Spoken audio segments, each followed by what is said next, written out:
So I want to talk to you about something that's impacting your leadership, probably a lot more than you think. It's culture. Specifically, it's the culture you're creating as a leader. I often hear leaders complain about the toxic people they have in their organization, right? Whether that's their staff, customers, congregation, volunteers, attendees, blah, blah, blah. But if your culture always has toxic people, or a lot of toxic people, the problem may not be them nearly as much as the problem is what you're tolerating. It might be you. So how do you solve that? Let's dive in.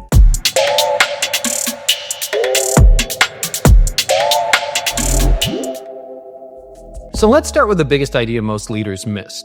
Culture attracts people and culture repels people.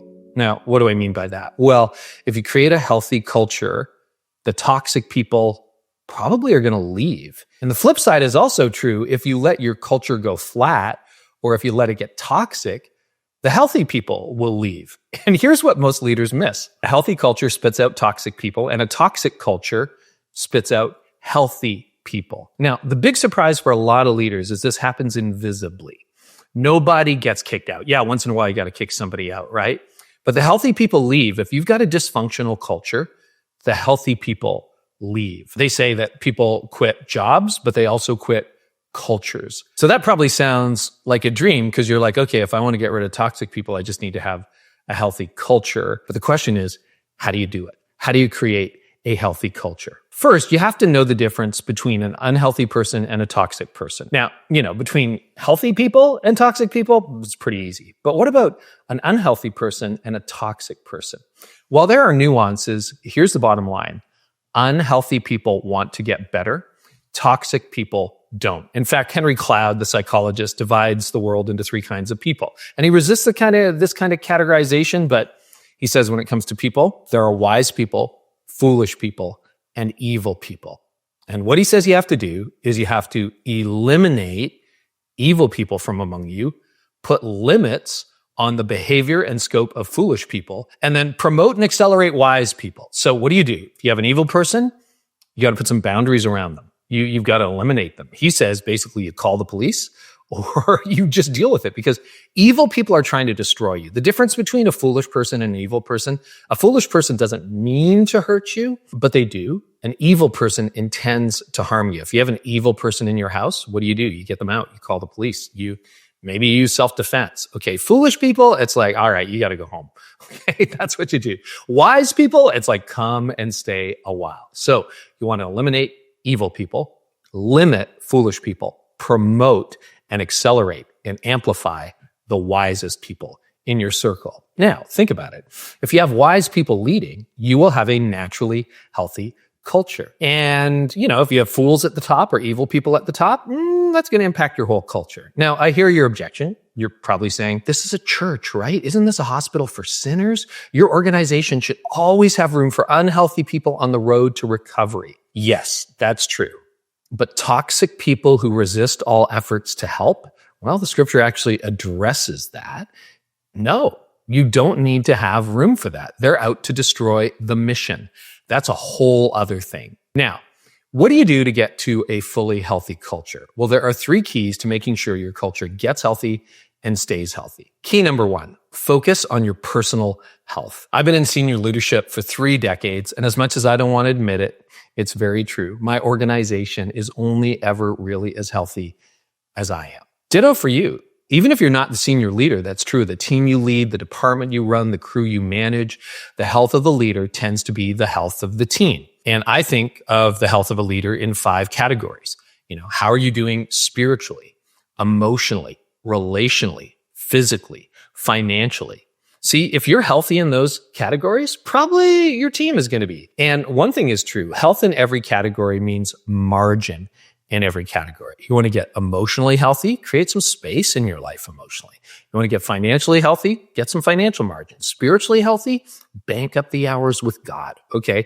A healthy leader has a full spiritual, emotional, relational, and physical tank. They're not exhausted all the time because when you're tired, you're constantly irritable or you're not so consumed with giving to others that you're almost bankrupt yourself. Healthy leaders tend to lead healthy organizations because they have reserves to help other people grow and because they've got a low tolerance for toxicity and evil.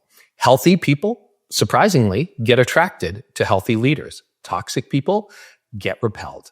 Now, before we dive into the next point, don't miss the healthy church culture checklist I've created for you. The download link is right below in this video, so just scroll down, click the link, and you can see like how healthy are you? Sometimes that's really hard to figure out. I hope this helps. And now, on to the next point.